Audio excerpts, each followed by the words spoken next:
Hi friends, welcome back. अविश्वास प्रस्ताव से पहले वायरल हुआ मोदी का भाषण, PM Modi speech, viral monsoon session 2023। तो आप सबको तो पता ही है कि भाई INDIA बना है, कैसे टाइम बर्बाद कर रहे हैं, कैसे देश टाइम का बर्बाद कर रहे हैं। जबकि पता है इनके हारेंगे, पास पता है किसी मुंह भी की एंगल खाएंगे। से 50% नहीं है, फिर भी देश का टाइम बर्बाद कर रहे हैं, ये मुंह की खाएंगे। और बिल्कुल। मैं कह रही हूँ हर एक इंडियन को जो है इन लोगों को देख लेना चाहिए और इनको वोट बिल्कुल भी मत दो। और जैसे हमने पहले भी वीडियो किया था, मतलब 50 बंदे सिर्फ हों तो ऐसा नहीं होना चाहिए। 40% के करीब बंदे हो तभी अलाउ करना चाहिए कि तुम मूव कर सकते हो, नो कॉन्फिडेंस मोशन। और साथ में जो भी ये जो होते हैं, जैसे 50 बोल रहे हैं, वो 50 लोगों को, मेंबर्स को बोलना चाहिए कि तुम 1-1 करोड़ डिपॉजिट कराओ, और अगर तो तुम नो कॉन्फिडेंस मोशन जीतते हो तो तुमको वो 1-1 करोड़ तुम्हारा वापस चला जाएगा, और अगर हार गए तो वो कंट्री की डेवलपमेंट के लिए यूज हो जाएगा, क्योंकि तुमने इतना टाइम बर्बाद किया। उसके चले जाएगा बिल्कुल। तो पैसा। तो चलो शुरू करते हैं वीडियो। किसके लिए, कब कब, कहां इतनी तैयारी करो कि 2023 में फिर से आपको अविश्वास प्रस्ताव लाने का मौका मिले। पहले वाला जो मोदी जी अभी भी बताया याद था। है जब नोटें ऐसे ऐसे जेब में रखी जाती थी। कैबिनेट का डिसीजन प्रेस कॉन्फ्रेंस में जाकर कैसे था, हर बार डिसेंट कैसे पूछा जाता है और चिट्ठियां पकड़ाई जाती है, चुप के चिट्ठियां पकड़ाई जाती है। जब हम न्यू इंडिया की बात करते हैं, एक आशा और विश्वास की बात करते हैं, और ये भी सही है कि निराशा की गर्त में डूबा हुआ व्यक्ति या समाज न खुद के लिए कुछ करता है, न उस पीढ़ी के लिए कुछ कर पाता है। कर वो ही सकते हैं जो आशा और विश्वास से भरे हुए होते हैं।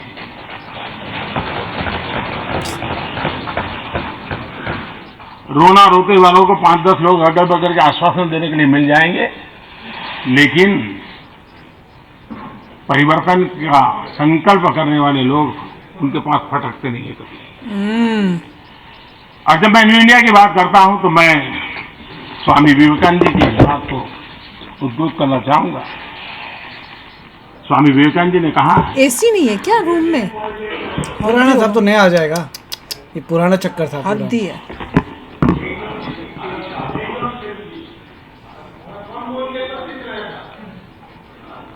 हो गया।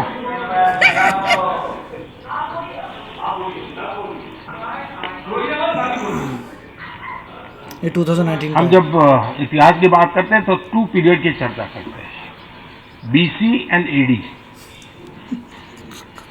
आज मैं भाषण सुना कि 47 से 14 तक, 47 से 14 तक, तो मुझे लगता है कि शायद BC और AD की उनकी अपनी व्याख्या है। BC की व्याख्या उनकी है बिफोर कांग्रेस, मतलब कि कांग्रेस के पहले कुछ नहीं था इस देश में, सब तबाह था, गर्त में था। और AD का मतलब है आफ्टर डायनेस्टी,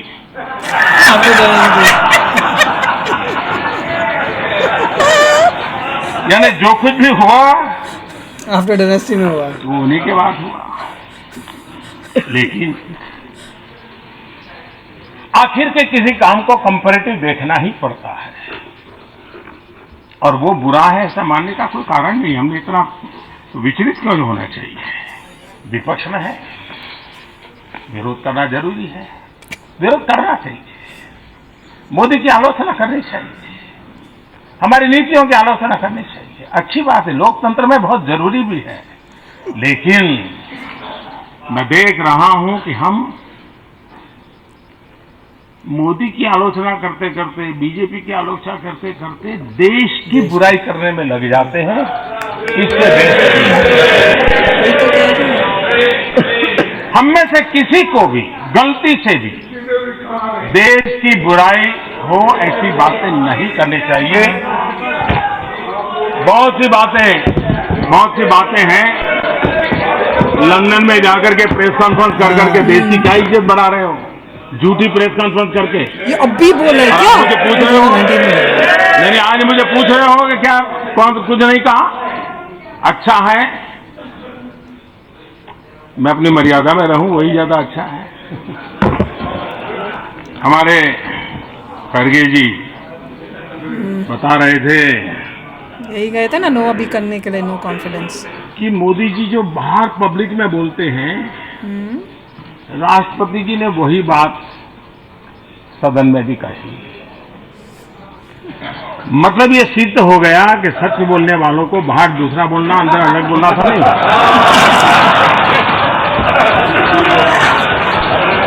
जो सच बोलता है वो बाहर भी वही बोलता है, अंदर भी वही बोलता है।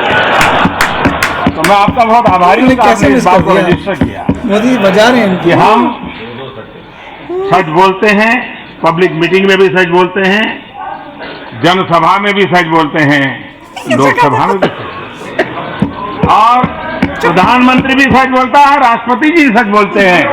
अब आपकी मुसीबत है कि सच सुनने की आदत भी चली गई है। आप इतना झूठ सुन चुके हो कि आपकी सच सुनने की आदत ही चली गई है। आपने कहा मोदी संस्थाओं को खत्म कर रहा है, अच्छा,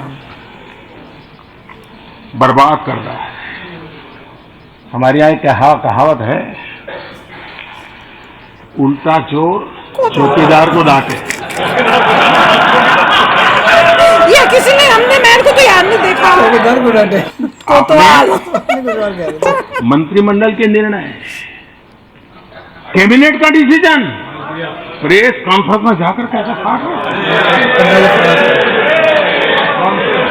कौन सी सेंसिटिव, कौन सी संस्थाओं का सम्मान? अब इसलिए कृपा करके मोदी पर उंगली उठाने से पहले ये आपको पता होना चाहिए कि आपकी 4 उंगली आपके तरफ होती है। और इसलिए आमतौर पर मेरी, खड़गे जी एक डिसेंट व्यक्ति है, उसमें कोई, लेकिन पता नहीं क्या मजबूरी है, इस मुसीबत में फंसे हैं कि एक डिसेंट व्यक्ति हर बार डिसेंट, हर बार डिसेंट, हर बार डिसेंट।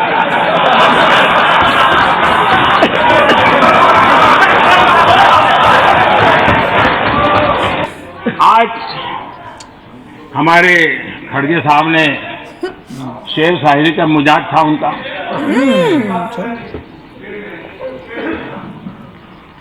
और हो सकता है कि कविता जो हुस्न से शुरू होती थी वो उनकी नजर गई। मुझे समझ नहीं आया कि उनको हुस्न वाली एक पंक्ति क्यों पसंद आई। लेकिन उसी कविता में अगर आपने जिस परिवेश से आप पैदा होकर के आए हैं, आपके परिवार ने जिस संघर्ष से आप निकला हुआ है, मैं जानता हूं और मैं गर्व करता हूं आपके परिवार के जीवन पर, अगर वो चीजें आपको याद रहती हैं तो हुस्न वाली पंक्ति है तरफ नजर नहीं जाती। अगर वो होता तो आपकी नजर जाती इस पंक्ति पे जो बोलेंगे। और मुझे तो बहुत बराबर ये चीज दिन रात याद रहती है आप लोगों के कारण। उस कविता में लिखा है, जब कभी झूठ की बस्ती में सच को तड़पते देखा है, जब कभी झूठ की बस्ती में सच को तड़पते देखा है, तब मैंने अपने भीतर किसी बच्चे को सिसकते देखा। आपके झूठ के कारोबार से क्या होता है ये कविता में आपको दिखाई देना चाहिए, लेकिन वो नहीं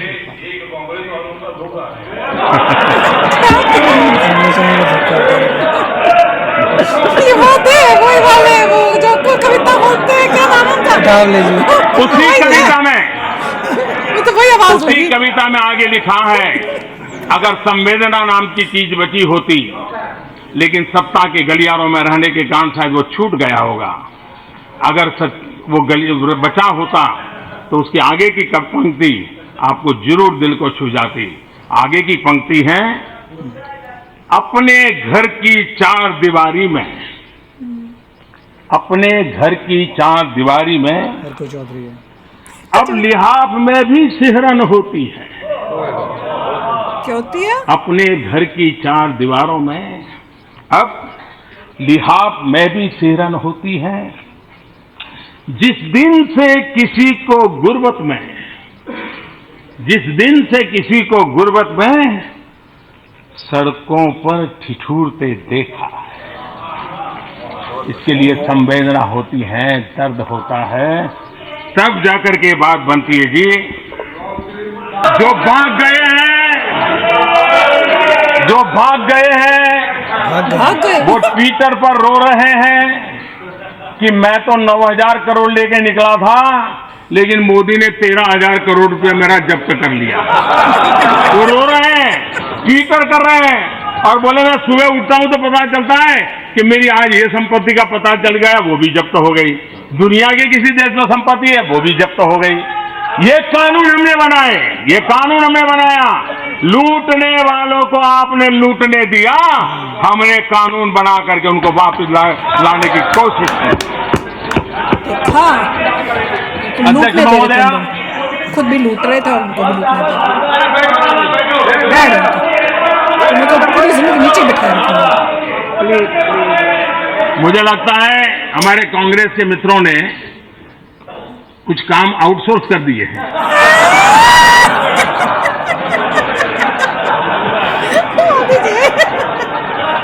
वैसे अभी 2 दिन पहले मदद की थे तो थोड़ा तो करना पड़ेगा।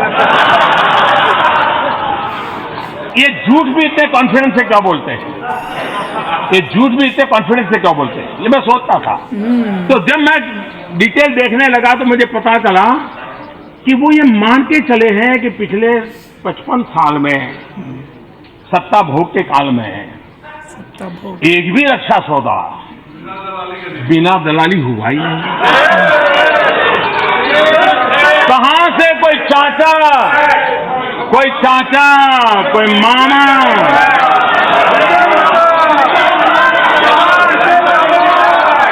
कितनी तकलीफ हो रही है। मामा समझे? मोदी 2019 में बड़ा पारदर्शिता से, अभी भी करेंगे जब देखना। पारदर्शिता से ईमानदारी से देश की वायुसेना को मजबूत करने का काम हो रहा है, तो माननीय अध्यक्ष जी, ये कांग्रेस के लोग जरा बौखला जाते हैं।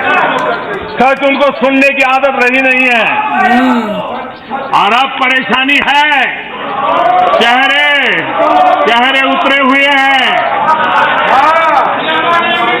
और कारण यही है क्योंकि अब राजदार को पकड़ करके लाए गए हैं।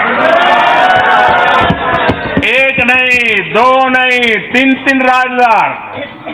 अब आपकी चिंता है कैसे पकड़े जाते हैं, कैसे लाए जाते हैं, कैसे पूछा जाता है और चिट्ठियां पकड़ाई जाती है, छुप के चिट्ठियां पकड़ाई जाती है। बेनामी संपत्ति कानून तो कितने साल पहले बना पड़ा था, लेकिन पार्लियामेंट में बहस कर ली, दुनिया को मैसेज दे दिया, वोट बटोर लिए, लेकिन उसको आगे ही नहीं बढ़ाया गया, इसी प्रकार के रखा गया।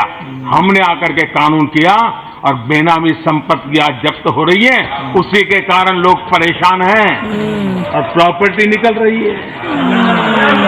कहां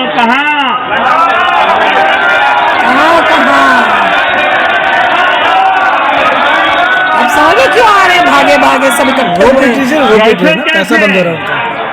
कौन किसके लिए, कब कहां। और मैंने 2018 में अविश्वास के प्रस्ताव के समय भी, 2018 में अविश्वास के प्रस्ताव के बाद मैंने देखा कि मेरी आवाज, मेरा गला घोंटने का भरपूर प्रयास किया गया। अभी भी कर रहे हैं। 1.5-2 घंटे तक नारेबाजी के बीच में भी ये ईश्वर की कृपा थी कि मैंने अपनी बात देश और दुनिया के सामने रखी। और उस समय मैंने आपको एक शुभकामनाएं दी थी, वो शुभकामनाएं मैं आज फिर देना चाहता हूं कि आप इतनी तैयारी करो कि 2023 में फिर से आपको अविश्वास प्रस्ताव लाने का मौका मिले।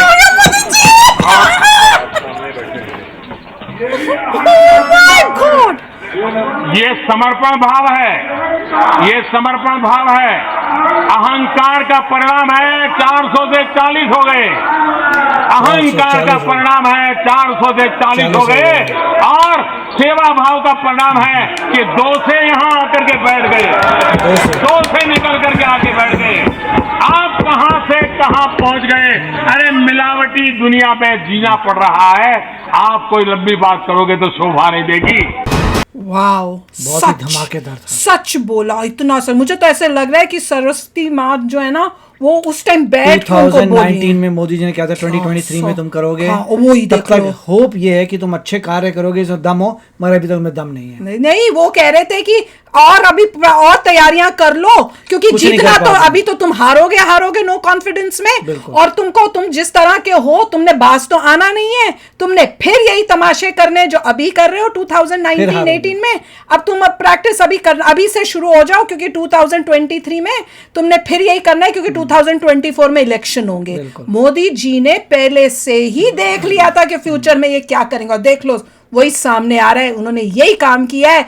फिर अब इस बारी क्या किया है, INDIA बना लिया है। और क्या करें, वो सारे कौन मिले हुए हैं, ये वही है जो मोदी जी बोल रहे थे कि तुम्हारे सब जो है घोटाले, तुम्हारे जो बाहर तुमने पैसे भेजे हुए हैं, तुमने प्रॉपर्टियां खरीदी हुई बेनामियां, वो सब अब जब जा रही है तो तुम्हारी अब जान निकली पड़ी है। इसलिए ये सब इकट्ठे हुए हैं कि भैया एक और बारी मोदी जी आ गए। तो मोदी जी कह नहीं रहे थे कुछ कि 9,000 करोड़ से तुमको 13,000 करोड़ का मैंने मतलब कर दिया, मतलब 9,000 करोड़ तो गया, साथ में अब तुमको और पैसा देना पड़ रहा है। प्रॉपर्टी थी, क्या कुकर्म पता नहीं क्या कितने कुकर्म किए। मोदी जी को पता है क्या करप्शन था, वो सबको बंद करा है।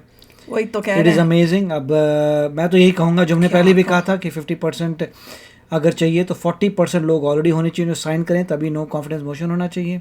उनको डिपॉजिट लगाना चाहिए, अगर हार जाते हैं तो डिपॉजिट चले जाना चाहिए, और मैं उससे सीरियसनेस आएगी। ये नहीं कि आप अब्यूज कर सकें और देश का टाइम बर्बाद करें स्टेप से नहीं। और मैं बताऊं क्या कर रही हूँ, मैं ये कह रही हूँ कि अब जब इलेक्शन होंगे ना 2024 में, मोदी जी की पार्टी को, बीजेपी को, मोदी जी को मैं कह रही हूँ कि 99% तो वोट दो ही दो। बाकी 1% कोई एक बंदे को जिताना चाहते हो, कोई वहां पे कोई जो सच्चा इंसान अच्छा हो, बेचारा जो फंसा पड़ा है उसको जिताओ, और बाकी किसी को भी मत दो। इतना स्ट्रॉन्ग कर दो कि इनकी हिम्मत ही नहीं पड़े कि नो कॉन्फिडेंस मोशन, वो 50 लोग भी ना उनके पास आए। हर बंदे को कंट्री फर्स्ट करना है, कंट्री फर्स्ट कर लो, बता रही हूं। पाकिस्तान की तरह रिलीजन फर्स्ट ना, कोई रिलीजन हर फर्स्ट नहीं। इंसान ये समझ जाए कि कंट्री फर्स्ट आती है, तभी देश आगे जाएगा। मैं बहुत भैया क्या कमाल का बोले, मजा ही आ गया यार। चलो चलते हैं, मिलेंगे नेक्स्ट वीडियो में बहुत ही जल्द। Till then take care and bye bye. तो अगर आप मेरे इस चैनल पे नए हो तो जल्दी से सब्सक्राइब के बटन को हिट करो और बेल आइकन को क्लिक करो, ताकि आपको मेरा जब नया वीडियो मैं लगाऊं आपको उसके बारे में जल्दी से पता चल जाए।